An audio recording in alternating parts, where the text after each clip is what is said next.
Good morning, everyone, and welcome to our Bussmann University virtual training series.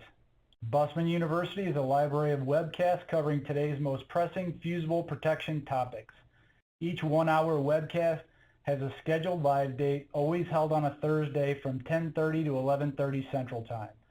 Additionally, each webcast will be made available for on-demand viewing following live broadcast. You can register for additional topics on the Bussmann University page, and stay tuned for more to be added. My name is Joe Shoemaker with the Bussmann team, and I'll be your moderator for today's webcast. Today's webcast focuses on Overcurrent Protection Fundamentals. Our speaker will be Carlos Malaver with Bussmann. Throughout the webcast, you're welcome to submit questions using the Q&A in the portal. Questions will be answered as they come in. I'd like to introduce Carlos, Field Application Engineer for Eaton's Bussmann Series solution.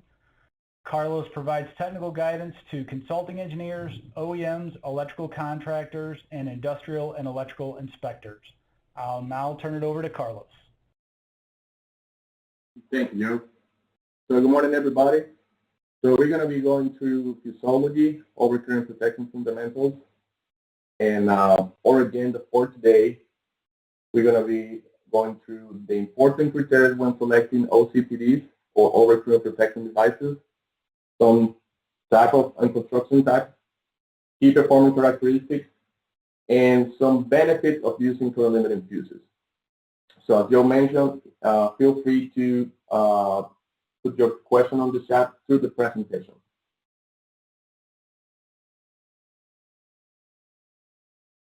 So let's go and talk about some important criteria when selecting overcurrent protection device. So when you are designing a system where you are selecting an overcurrent protection device, you need to take into consideration the amperage rating. So every OCPD is designed to support an amount of current without causing it to open. So also there are some tables on the National Electrical Code that refers to the amperage rating or the size of the overcurrent protection. Then we have the system voltage. So this is kind of the baseline where you are. So you may have AC or DC system voltage. You have 120, 240, and different type of voltage, right? So this will give you the baseline when you are selecting the device voltage rating. So the device voltage rating must be equal or greater than the system voltage. And we're going to see through the presentations that it is important to read carefully the label of the overcurrent protection device in order to apply the proper one. One of the reasons is because the device voltage rating may be related to the interrupting rating. And the interrupting rating is an important criteria. We're going to go through the definition of the code as well. But basically it's telling you that that is the amount of energy that your overcurrent protection device can support or clear without damage itself. We're going to see that the interrupting rating can be related to the voltage, the device voltage rating, and we're going to go through the requirement of the code as well. And then we have component protection. So you need to select or have an overcurrent protection device that will be able to clear the fault as fast as possible and protect your component. So is it a mechanical device? Is it a thermal device? You need to take that into consideration. Then we have current limitation. So current limitation is a function of the overcurrent protection device. Basically, that will react or limit the amount of energy that will go to your device under a fault condition.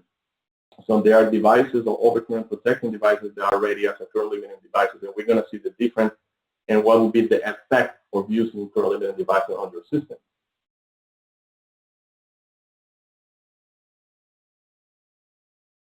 So trouble with your, can you hear me? Let me just go move here. Okay, so the next one is selective coordination. So we talk about selective coordination in this presentation. It is an important criteria for multiple reasons. One of the reasons is because there are some requirements on the code for a specific electrical system that need to be coordinated from the beginning. For those of you that doesn't know what selective coordination is, we're not going to go deep on that, but it's just basically telling you that the overcurrent protection device that is close to a load that is under a fault should be the first one or should be the only one to clear that fault. So that will prevent basically that fault going upstream and hitting a branch or a feeder. And then you have reliability. So this might be the most important one, right? Because if you're installing an overcurrent protection device on your system, you need to open when you need it, right? When you have a fault. So how reliable is your overcurrent protection device? So we're talking about mechanical devices like breakers, and we're talking about thermal devices or fuses. So we need to take that into consideration as well. Then obviously you have maintenance requirements. So it's always like I mentioned, like your car. If you follow your manufacturing instructions and requirements to do the maintenance, you will guarantee that your car is going to work. So that will happen to electrical equipment. So you need to understand the requirements on the code, what you need to do to overcurrent protection device in order to guarantee that they will be able to clear the fault when you need it. And then we have worker safety, size, and cost. So these three may be related. So you need to have an overcurrent protection device that will be able to clear the fault, right? If we clear the fault, we're going to be protecting the personnel that is working in that area. And then size and cost. We can argue which one is most important, but obviously if you are designing a system, if you are taking into consideration to put an overcurrent protection device, you need to understand that size may be related to cost, right? So if you need a breaker with a higher interrupting rating, that may cost more, or you will need more space on your enclosure, so that will be related to cost.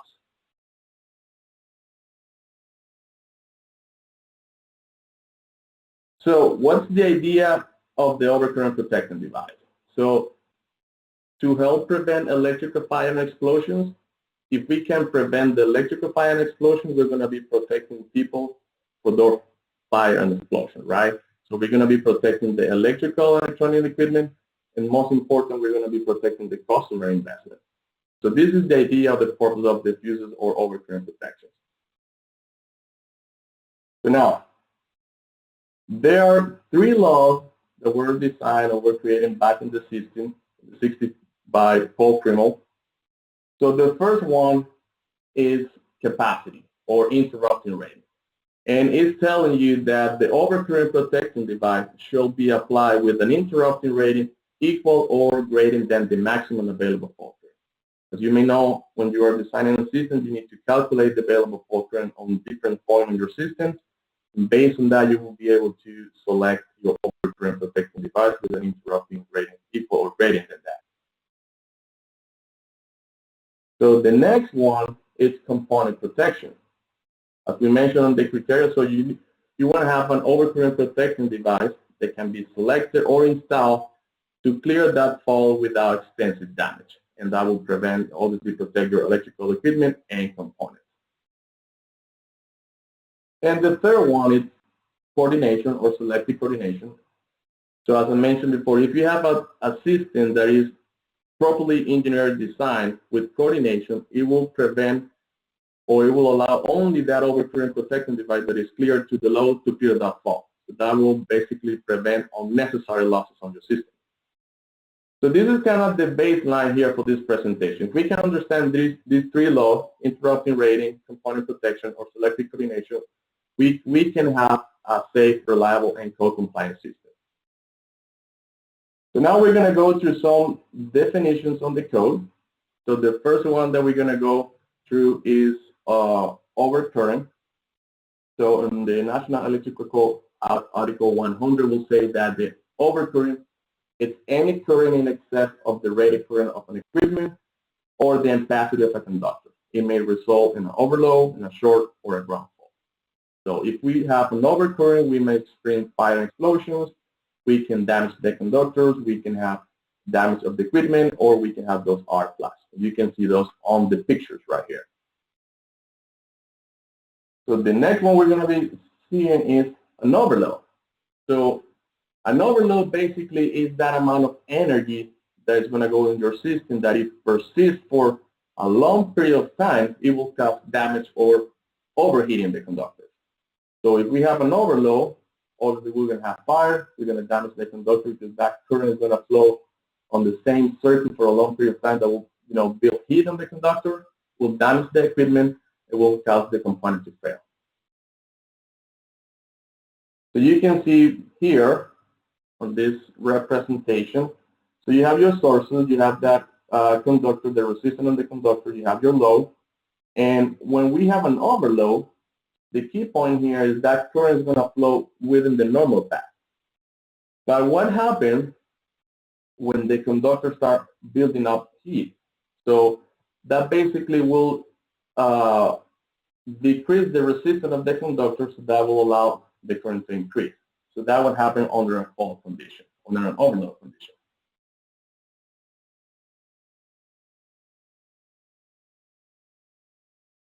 So here we have a new definition on the 2020 cycle of the code for fault current. The idea with this new definition and the reason why they come up with a new definition is because they were using multiple terms in the code for available fault current. So maximum available fault current, available short circuit current. So they combine all those terms that were used through the code and they come up with the fault current. So now the new definition is telling you that is the current delivered at a point on your system during a short circuit condition.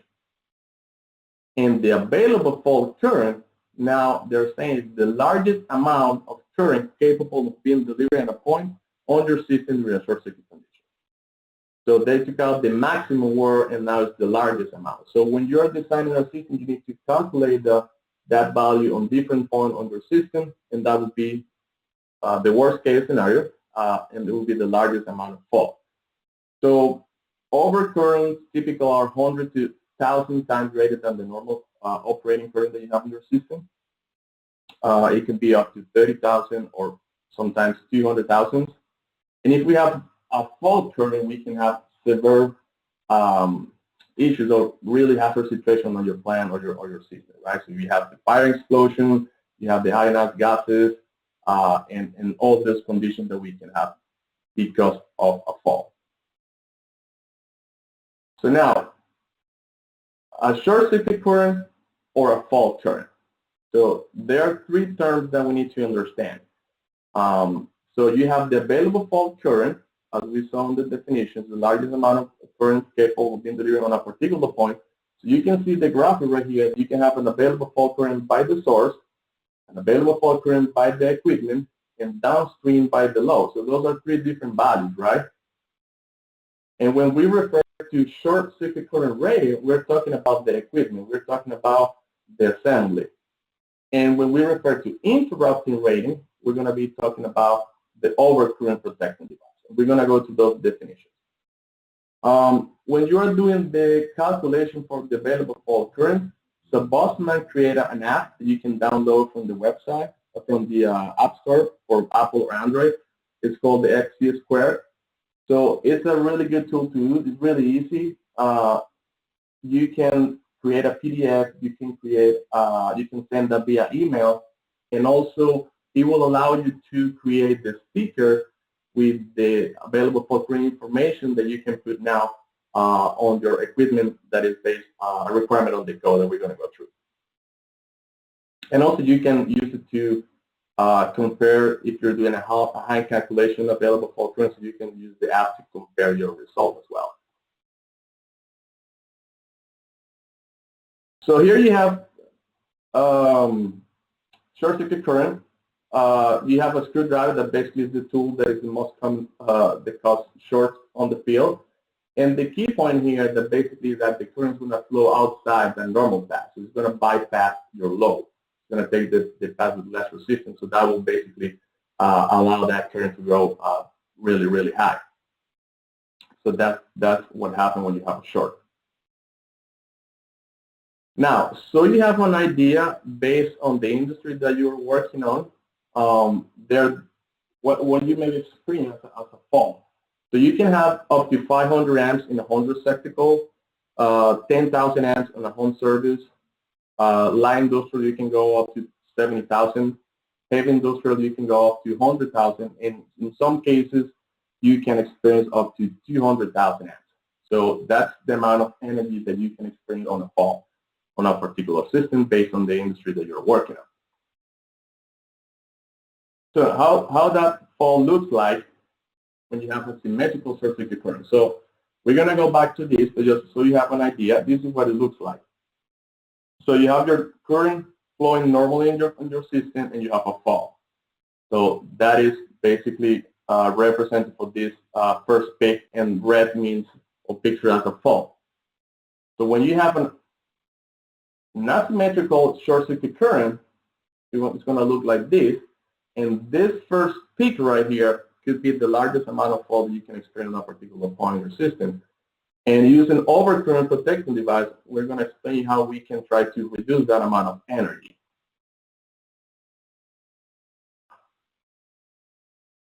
So we have two types of faults. We have the voltage fault and the arcing fault, and those are used for different to evaluate. For example, the voltage fault is used to evaluate the interrupting rating on the code, the 1.9. We're going to go through that. The SCCR, or the short circuit current rating, and for selective coordination. And when you have an arcing fault, or when they use the arcing fault, so they can get the value of the arc flash energy, so they can calculate using the tables that are on the NFPA to understand what type of PP is required to go to those restricted areas when you have arc flash.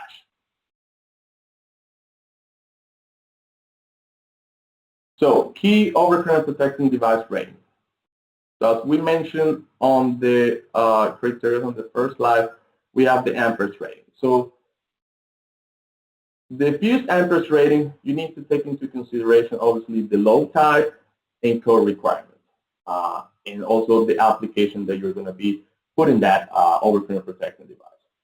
There is a rule of thumb that you can size 80% of the load. Fuse amperage rating, and this applies also to breakers, normally shouldn't exceed the circuit conductor current capacity. So that means that, for example, if you have a 20 amps conductor, normally a 20 amp fuse and a 20 amp breaker will be protecting that, right? But there are some exceptions where the overcurrent protection device can be size greater than that. For example, when you have motor circuit applications. Dual element time delay fuses are permitted to be sized up to 175%, and non-time delay fuses up to 300%. So when you have a motor full load amps or applications like that. And we're going to go what's the difference between a dual element and a non-time delay fuse. So the next one is voltage rating. So voltage rating, the overcurrent protection device voltage rating must be equal to or greater than the system voltage, as we mentioned before. So circuit breakers, you can have circuit breakers that are rated for 120, 240, 277, 480, or 600 volts. So those are straight voltage rated devices. Or you can have the slash voltage rating as a 120/240. Fuses, you can have fuses that are 250 or 600. So that means that you can install that fuse, for example, that 600 volt fuse on a system that is 600 volts and below. Obviously, you have AC or DC, right, voltage. And the interrupting rating, as I mentioned before, will be different.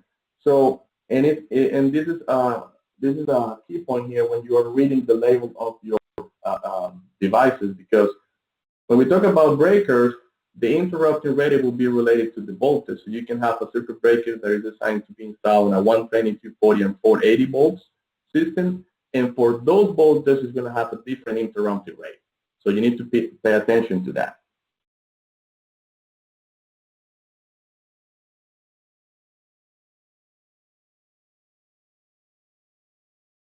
So there are some, as I mentioned, slash voltage and straight voltage rating devices, and there are some requirements on the code. So the 240.85, there's a requirement for the application where it's saying that a straight voltage rating, such as 240 or 480, can be permitted to install basically on any electrical system regarding the grounding system. So so if you have any voltage between any two conductors, it's not greater than the device rating.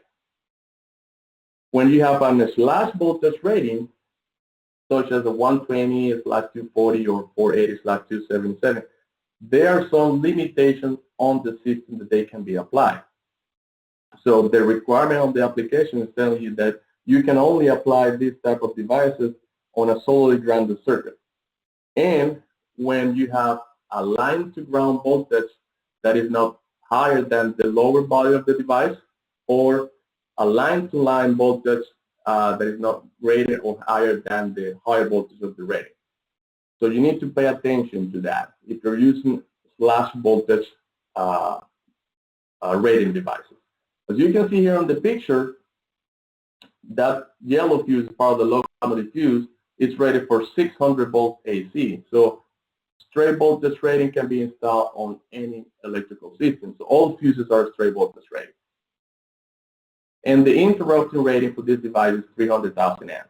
So that's one of the reasons we call these type of fuses are a worry-free solution. I'm going to explain you why.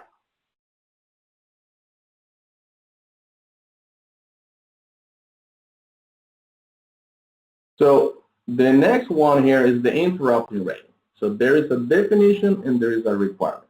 So the definition is basically telling you that the interrupting rating is the highest current and a rated voltage that a device is identified to interrupt under standard test conditions. So it's that amount of energy that the fuse or the breaker can safely interrupt. So we call that a self-protecting rating. With that definition, there is a requirement, is the 110.9. And basically that requirement is telling you that the interrupting rating of the overcurrent protection device must be equal or greater than the available fault current. So as you can see here on this picture of the breaker, this breaker is rated for 240, 480, and 600 volts. And there is an interrupting rating, 65, 35, or 18 associated with those voltage. So you need to pay attention to the system voltage where you're going to install this. Because, for example, if you have an available fault current requirement for, let's say, 35,000 amps, and you say, well, I can install this breaker because it's rated for 35,000 amps at 480, I can put that breaker there. And what happens if you install this breaker but the system voltage is not 480, it's 600? So you're going to be installing a 600 volts device with an 18,000 amp of interruption rate. So under normal conditions, probably it will work, but what happens when you have a fault? So you're probably going to be pushing more than 18,000 amps to this device that is rated to that value. So pay attention to the labels. On the other hand, right here you can see the fuse that is rated for 600 volts AC with an interrupting rating of 300,000 amps. So it means that you can install this fuse on all the systems 480, 240, or 600 volts, and the interrupting rate is going to be the same. So that's a worry solution down there. So let me show you here the importance of the interrupting rate. So on this system that we have here, we have a 480 volt system. We have 45,000 amps available fault current. In this case, we have a circuit breaker with a 14,000 amp interrupting rate. So just by looking at those numbers, we are violating the code 110.9 that says that the interrupting rating must be equal or greater, right? So this is a misapplication right here. And there is a requirement of the OSHA, is the 1910.03b4, that talks about the interruption rating as well. So this is what happened, or what can happen to that breaker if we install this 14,000 amps interrupting rating on a system that has a 45,000 amps of available fault current. So you can see here the slow motion picture that the breaker is going to start bending on top of the conductors, and on the side you can see the massive explosion and the moving part flying around. So just picture that this happened inside an enclosure or where personnel is working or walking around.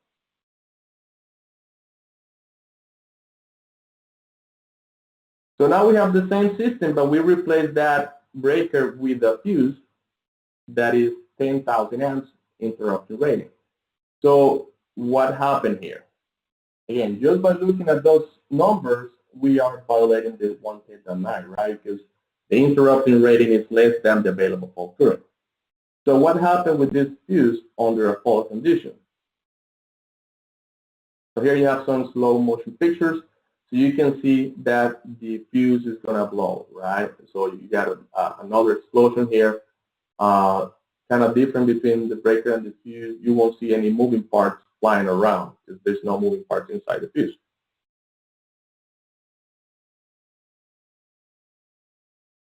So now we have here the proper application. So just by looking at the numbers, so we replace that fuse with a Class J fuse that is 300,000 amps of interrupting rating. So again, just by looking at the number, it's equal or greater than the available fault current. So this should be the proper application when you are selecting an overcurrent protection device. So complies with the 110.9 and with the same requirement on the OSHA. So that is the importance of the interrupting rating when you are selecting an overcurrent protection device. So now, what is short circuit current rating? There's a definition that basically tells you that it's the prospective symmetrical fault current at a nominal voltage to which a device or system is able to be connected without sustaining damage exceeding defined acceptable criteria. So you can see here on the picture on the left side that on this particular equipment or assembly that is rated for 5K or 5,000 amps, there is a point of 20,000 amp available fault current. So what happens if you have an equipment or an assembly with insufficient SCCR? So you can see here that you may have the enclosure becomes energized because the conductors are going to be pulling away because the amount of energy that's going to go to that device. You got fire, you got explosion, or you can see here the pictures down here. So SCCR is another important term that we need to understand. So here you have a series misapplication. So in this case, so you have this assembly is a motor starter that is ready for 5K, and you have 50,000 amps of available fault current. So what happens when this motor starter sees that amount of energy? So let's see some pictures on the next one. So you can see here that at 0.01 seconds, it's already blowing out. So the door is blowing out, so you can see the arc flash, the door basically flowing. So picture that you have personnel working on this equipment by the moment, by the time that happened, or around the area. So this is a serious misapplication. So with the definition of the SCCR, there is a requirement that we need to follow as well, and that is the 110.10. So, and it's telling you that all the overcurrent protection devices, the total impedance, all the component SCCR that are inside of that assembly, everything needs to be selected and coordinated to allow those circuit protection devices to clear the fault without extensive damage. So you have to select the right equipment with the right SCCR, with the right interruption rating, and with the right amount of impedance to clear that fault. So as you can see on the picture here, that blue assembly, you probably see that green tab that is that's basically telling you that the available fault current is 41,000 amps, and the SCCR for that assembly is 65. So it will be able to support that amount of energy under a fault condition.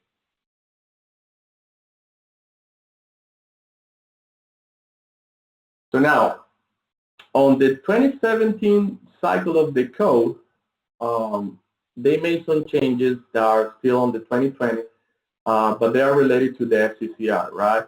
And the reason why they made those changes is because the personnel that was doing the inspections or the authority having jurisdiction we're having a really bad time to understand the SCCR of those equipment that were installed in the field compared to the available fault current. So they were installing equipment with insufficient SCCR somehow.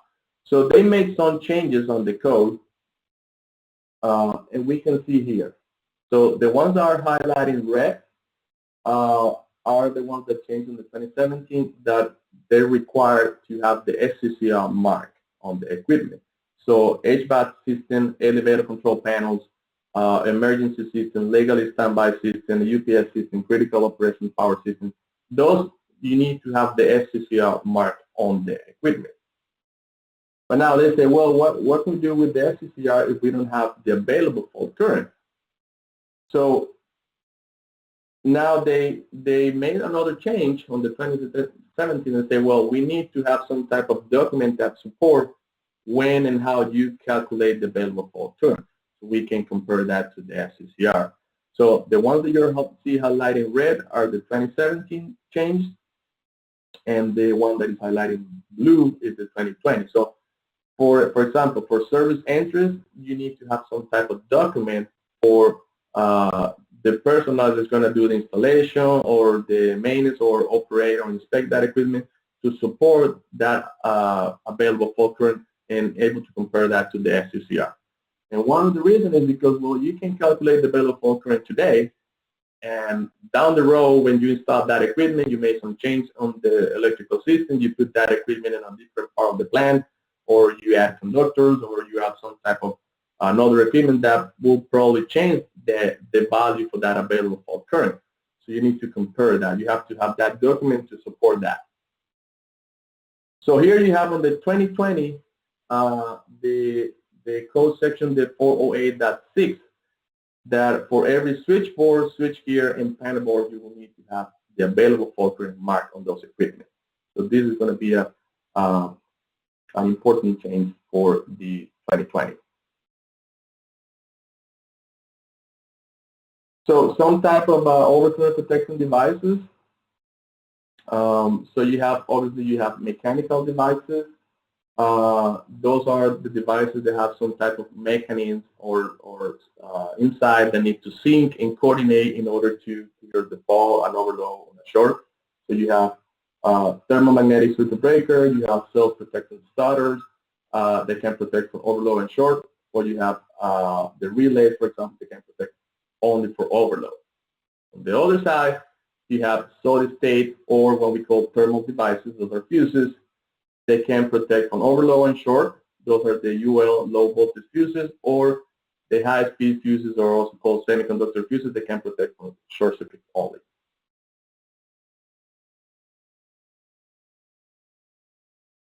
So fuses.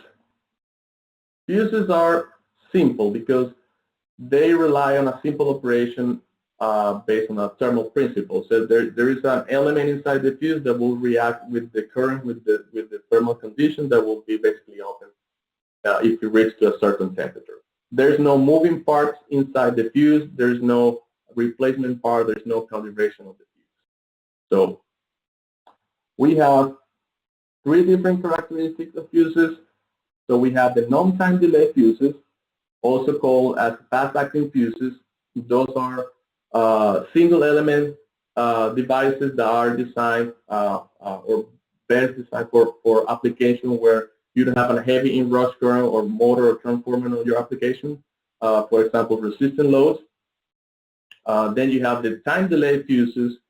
Those are dual element devices that will have an overload part and a short circuit part. So an overload element connected in series with a short circuit element. So that overload part will give you that intentional time delay that will allow you to install that type of fuses on systems where you have inrush current or motor applications or transformer applications. Then you have the high-speed fuses, also called semiconductor fuses.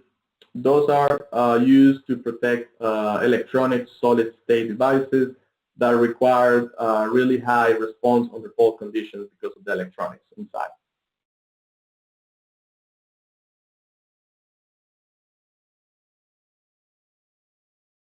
So some features of the fuses. So every fuse must have or will have four parts in common. So we have the end blade or the terminals. It will have the fuse link or element inside the fuse. It will have the case or housing or the tube, the cartridge. And also we'll have the arcing quenching filling material that is acrylic sand that is inside the fuse. So there are some features on the fuses, for example, the physical rejection that you will have that on the end blades or the terminal of the fuse.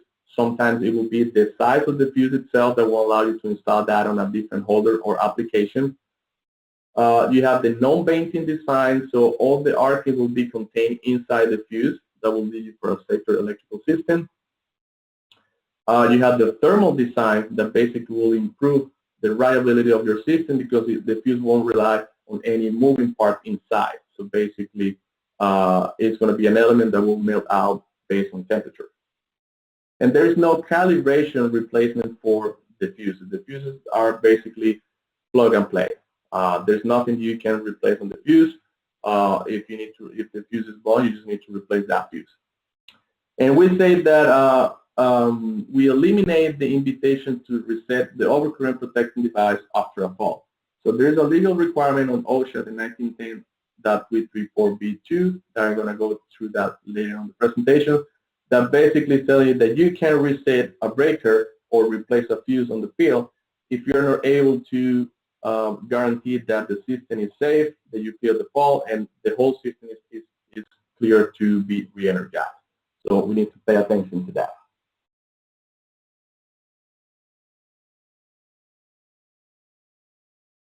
So how does the fuse work? So you have a single element non-time delay fuse.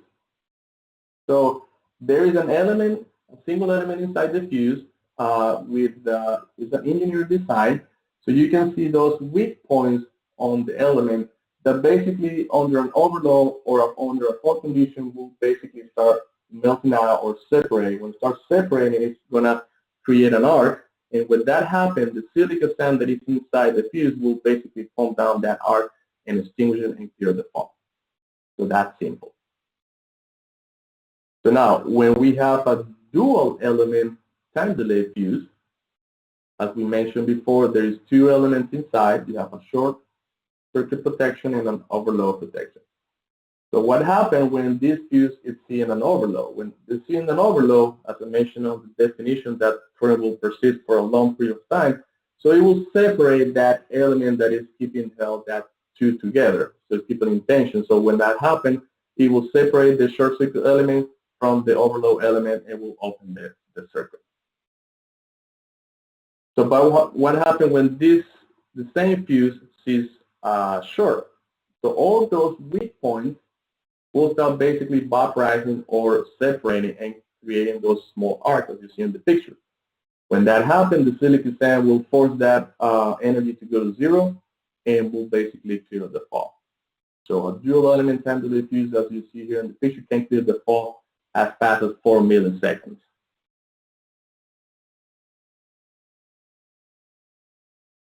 So now, there are some advantages of using dual element time delay fuses. So the first one is motor overload and short circuit protection. So obviously, if you have a fuse that you can size close to the load, it will protect for those inrush current against a single element. Can be sized close to the full load amps of the application because of the overload part of the fuse. And then it will allow you to use smaller and less costly switches. So if you have a properly sized ampere trace on a single element, you probably will need to oversize that fuse. And if you oversize that fuse, you will need a larger switch because the switch must be equal to the fuse amperage rating. So that will result in a higher or a larger switch that will cost more money.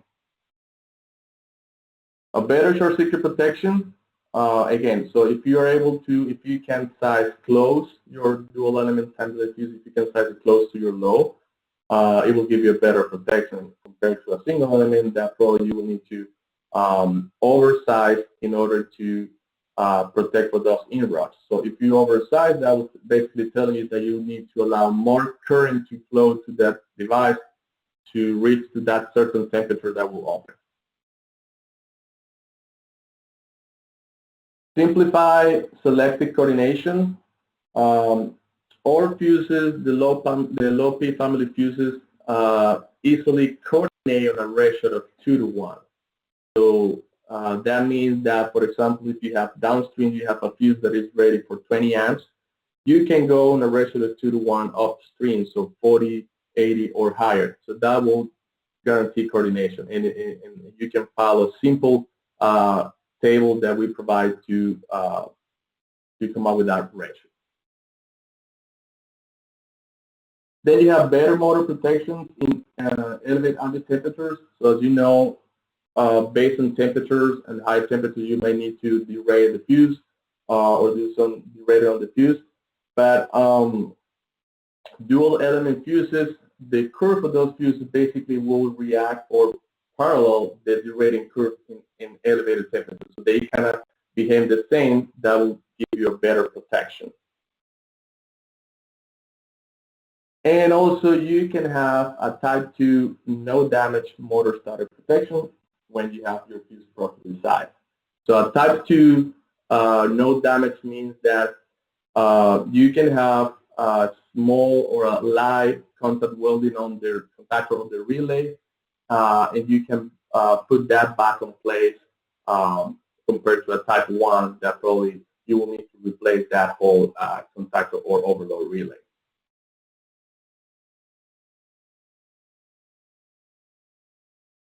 So now we have what is a branch circuit overcurrent protection device. So there is a definition that is telling you that is a device capable of providing protection for service, feeder, and branch. And it has to be rated. It has to be at least 5K or 5,000 amps.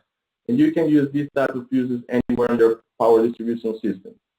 So you can see here in the next slide all the fuses that can be used as a or acceptable as a branch. So all the classes and the Bussmann fuses that we can use, all the UL248 that can be used as a branch.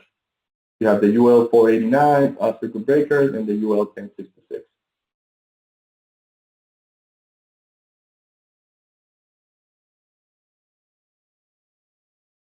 So as I mentioned before, the fuses are the elements inside the fuses are engineer design, and it's good to understand that there are different type of degree of current limitation and there are different type of degree of time delay. As you can see right here on the left side, the class CF is our Q fuse, is our best current limitation device. Electrically speaking, it performs the same as the class J, but with different, obviously different features, as you can see on the shape of that Q fuse. The class J has a better current limitation degree than the class RK, RK1 or RK5. So it is important to understand how time delays your device or how current limited device is. So you can see on the left side of the RK5 has the best time delay compared to a class RK1, right? But the RK1 has a better time current limitation. And those are time delay fuses. So class L fuses, those are rated up to 6,000 amps. You can use those for protection of main or large feeders, and when you have current limitation for high current, high fault currents. Class CC fuses, really good current limitation devices. Those are small branch circuit protections. You can use them for branch circuit protection in NCCs, industrial control panels, or for transformer protections as well.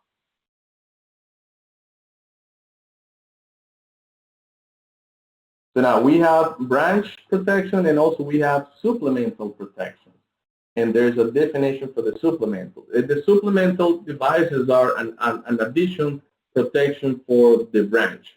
It's a limited protection in addition to the branch that is connected to. So there's no minimal interrupter rating or voltage rating for these devices. You can use these devices as a branch because you may be creating a hazard situation right here.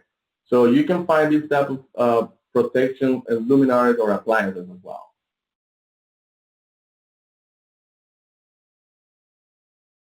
Now, when you are selecting the devices or the fuses, it is important to understand how they're going to behave, and you can use the time period characteristic code of the TCCs. So we can compare here a dual element time delay, class A, with a non-time delay fast-acting fuse. And you can see that the red line is the time delay fuse, and the orange is the non-time delay fuse. Both of those are 400 amp class J fuse. So if you have a motor application here and you are using the time delay fuse, the red one, and you have to replace that for any because it was low and you have to replace that, but you don't have the same fuse on the shelf, and you have, let's say, you say, well, I have a 400 amp class J here, and I'm going to use it to replace that. So you need to understand and take a look at the TCC, because the moment you energize that system, the inrush for that application of the if you have a motor, will basically blow out that fuse right at the get-go. So it is important to understand that, because it's the same amperage or the same class is not going to behave the same.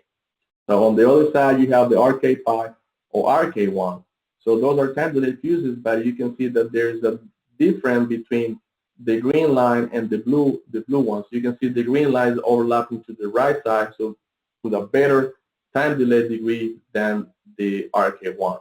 And down below, you can see the blue one compared to the green one because of the current limitation degree of that. So you need to pay attention to the TCC as well.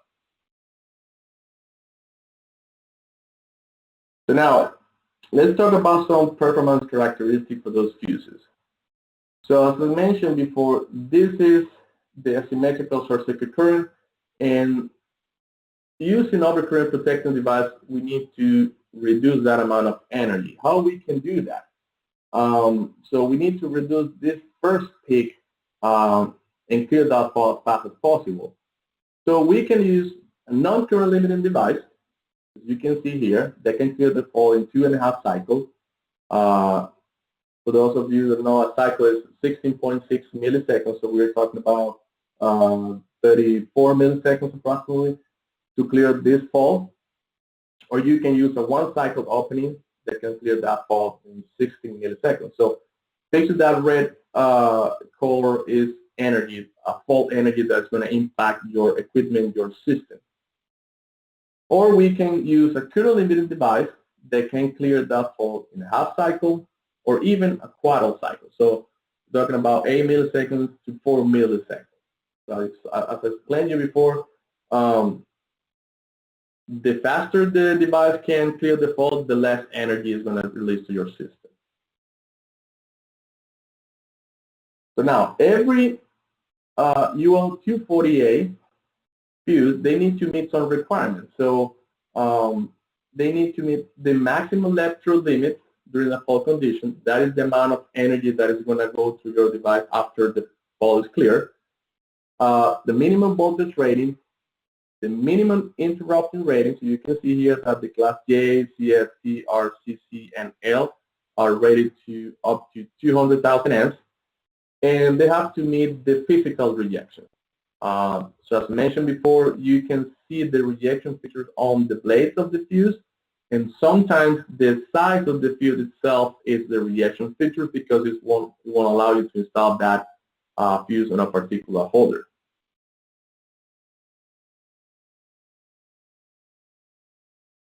So with that, you have the current limitation effect. So as I mentioned before, the fuses and the links inside the fuse, the element inside the fuse are engineered, designed, and based on the type of fuse, there is a level of current limitation. So you can see here that, well, this graphic was designed before the Q fuse, so you can see that the class J is the best limiting of this 115 peak fault.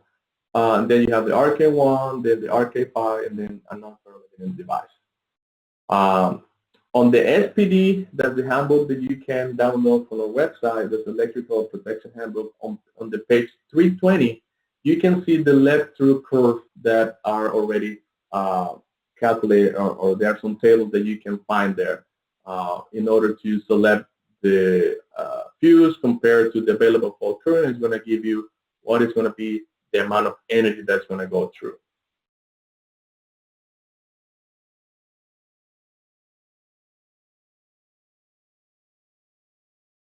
So selective coordination considerations. As I mentioned before, there are different. The reason why we talk about selective coordination in this presentation is because there are different requirements on the code. But let me just explain you what happens with that selective coordination in your system. That basically, if you have a fault downstream that you can see here in the picture, that fault can basically take out the branch or the feeder. So that will cause unnecessary power loss. When you have an electrical system that is properly designed with coordination, so you're going to restrict that fault only to that nearest device that is close to the load. So it will be the only one to clear the fault, and that will prevent that fault going upstream, right? So as I mentioned before, the low P family fuses coordinate on a ratio of 2:1. So you can use this selectivity ratio guide that we have to design your system with coordination using fuses. As you can see highlighted in yellow, you can see the 2:1 ratio. You have the downstream of the low side fuses, and on the left side you have the upstream or line side fuse. So we have engineering firms that are using this ratio guide to select the devices with coordination. And basically there's no need to do that coordination study. You can follow the minimum ratio of 2:1. And as I was explaining before, so if you have, for example, a 20 amp fuse downstream, upstream you can have a 40, 80, or higher fuse, and it will coordinate. And it has to be with the same family.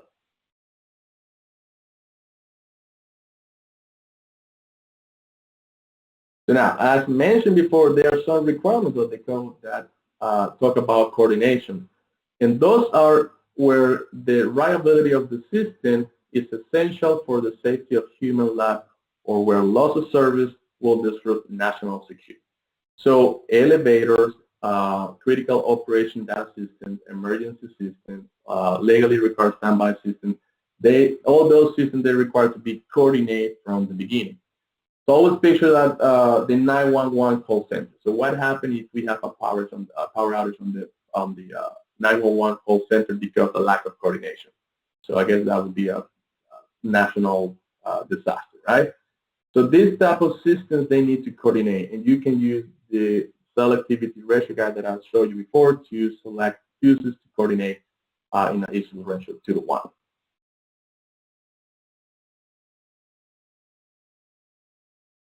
So with all that information, we can come out with the role of the overcurrent protection device. And this slide basically summarizes all that information. So the arc flash boundary and the incident energy exposure level both depends on two things. So the duration of the arc fault and the magnitude of that fault. So basically it's telling you that the faster the overcurrent protection device feels the fault, the lower the energy is going to be released to your system. So if we can use an overcurrent protection device to limit that current, so basically we're going to be reducing the magnitude that flows through the arc, and that will lower the energy release. So if we have less energy, or we can lower the energy release to your system, that will be the better for the worker safety and the equipment protection. So basically, the faster it clears the fault, the less energy is going to be reduced to your system.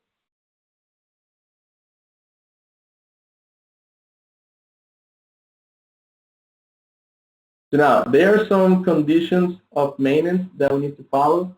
So the NFPA 70E talks about there is a relationship between the maintenance of electrical equipment and the safety. As I mentioned before, if you follow those manufacturing instructions and keep tracking of the maintenance that you're doing on your electrical equipment, you can guarantee that your overcurrent protection device somehow will work under a fault condition.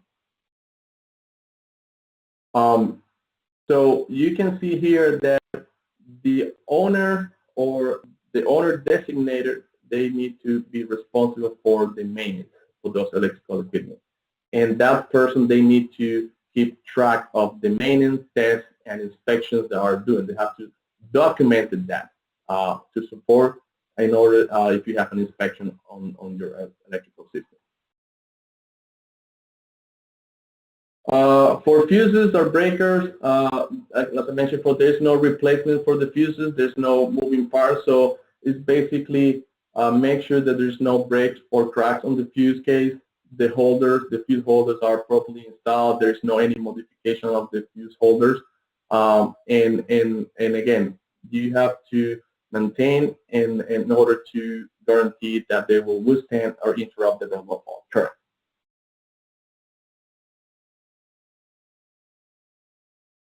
So here is the important requirement